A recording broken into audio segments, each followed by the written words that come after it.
É muito positivo o pacote, o plano de reformação do Estado.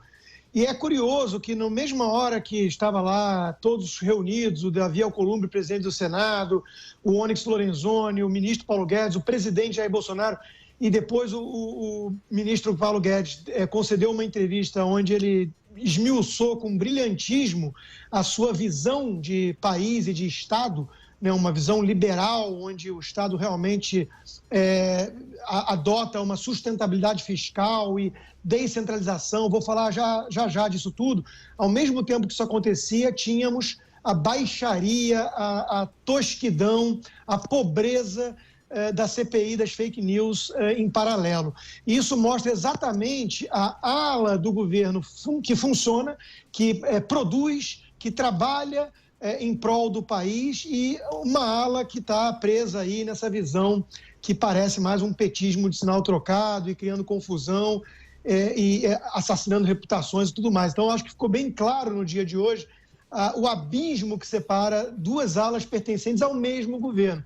E é curioso isso, por quê? Porque a ala econômica do Paulo Guedes, liberal, que tem a chancela, a princípio, do presidente, né, está exatamente seguindo um plano e uma promessa de campanha. Vamos lembrar do slogan: mais Brasil, menos Brasília. O que nós vimos nessas 3 PECs e todo esse projeto apresentado é uma visão de federalismo, de descentralização de poder e distribuição de recursos, inclusive falando em 400 bilhões de reais em 15 anos para os municípios, extinguir alguns municípios que não são autossuficientes, o que é lógico também. Você dá poder para onde está mais perto do povo, descentralizando, dando autonomia, ao mesmo tempo, óbvio que esse município tem que poder se sustentar e não depender de verbas e repasses da União o tempo todo, né? Esse centralismo, que é tão típico do Brasil, ele é útil a uma mentalidade autoritária, a uma mentalidade de, justamente, um messias salvador da pátria, alguém que vai concentrar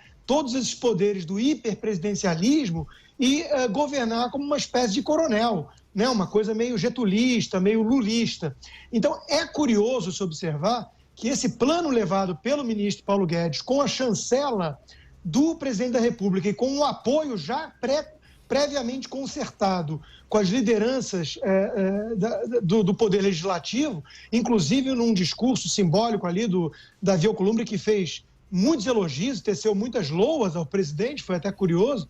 Claro que parte disso é teatro político, mas foi simbólico da força da democracia brasileira. Isso tudo é o oposto e vai à contramão de um projeto autoritário de poder político, porque você está delegando mais aos estados e municípios. Então, veja, privatização também, né? Está ali a privatização da Eletrobras, pulverizando o capital, ou seja, sem transferir para um bloco de controle, como foi um erro muito comum do processo de privatização tucana, né? E gerou ali aquele manutenção do capitalismo de laços. Hoje nós estamos falando de ter corporações, então a Eletrobras seria uma empresa sem dono, né, com capital pulverizado em bolsa. Foi muito o que a Margaret Thatcher fez na Inglaterra, e isso, inclusive, gerou o gostinho do capitalismo em todos aqueles indivíduos que adquiriram ações e passaram a ser sócios, inclusive no risco também, né, dessas empresas que foram vendidas. Então, tem várias medidas que são exatamente você tirar poder e recurso do controle da União, do governo federal, e distribuí-lo mais entre estados e municípios, que é o slogan, repito, de campanha federalista que culminou na vitória de Bolsonaro. Então, eu acho muito curioso isso, porque a gente sabe que tem uma ala ali, que é justamente essa ala que está lá fazendo baixaria e tudo mais na CPI da fake news, que tem essa visão muito mais autoritária, eu diria até totalitária, de poder. Não consegue conviver com o contraditório, acha que tudo tem que ser de baixo para cima e tudo mais. Enquanto que ali, nesse momento de levar essas propostas muito positivas, repito, ao Congresso, havia uma visão antagônica de mundo, né? Um respeito pelo contraditório, um respeito pelos poderes legislativo e judiciário, que foi mencionado também, até porque sabe-se de risco de judicialização à frente. Houve essa preocupação em atrair para o jogo municípios e estados, né, o que esvaziaria, de certa forma, o poder do Executivo, né? Então, é interessantíssimo, na minha opinião, ver em loco, no mesmo dia, coisas tão paralelas e distantes que acontecem dentro de um mesmo governo. E daí a importância, na minha opinião, de se elogiar tanto e frisar a importância dessa modernização do Estado pela pena de alguém como o Paulo Guedes e sua equipe, e, ao mesmo tempo, criticar também com veemência e com firmeza a ala que pode colocar tudo a perder, a ala que tem uma visão contaminada por um nacional-populismo autoritário e antidemocrático, inclusive. Então, eu achei muito curioso isso. A palavra de flexibilização também vem à tona, né, porque essa questão que a Vera já trouxe de fim da estabilidade para funcionários, inclusive com um gatilho ali de emergência que poderia levar a congelamento de salários e tudo mais. O funcionário que é filiado a partido é militante, não é funcionário, não é servidor do Estado, como disse o Paulo Guedes. Então, uma visão de mundo muito interessante, e o ministro frisou muito também a questão da cultura fiscal.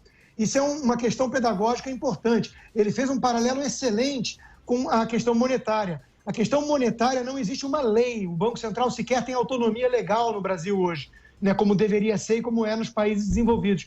Mas há a cultura da responsabilidade monetária por conta da inflação, que a gente foi visitado pela hiperinflação e aprendeu, né? Enquanto que do lado fiscal tem lei, tem a lei de responsabilidade fiscal, que ninguém segue, ninguém cumpre e ninguém é punido por isso. Então falta a cultura fiscal. E daí essa questão também do Conselho Fiscal, reunido a cada 3 meses, unindo os diferentes poderes, as diferentes esferas, que é para criar a cultura da importância, da disciplina, da austeridade das contas públicas. Ou seja, o ministro tem uma visão moderna de Estado, ele sabe onde quer chegar e ele está, sim, seguindo aquilo que foi uma promessa de campanha, mais Brasil e menos Brasília. Agora, obviamente, vem um enorme desafio, que é a execução.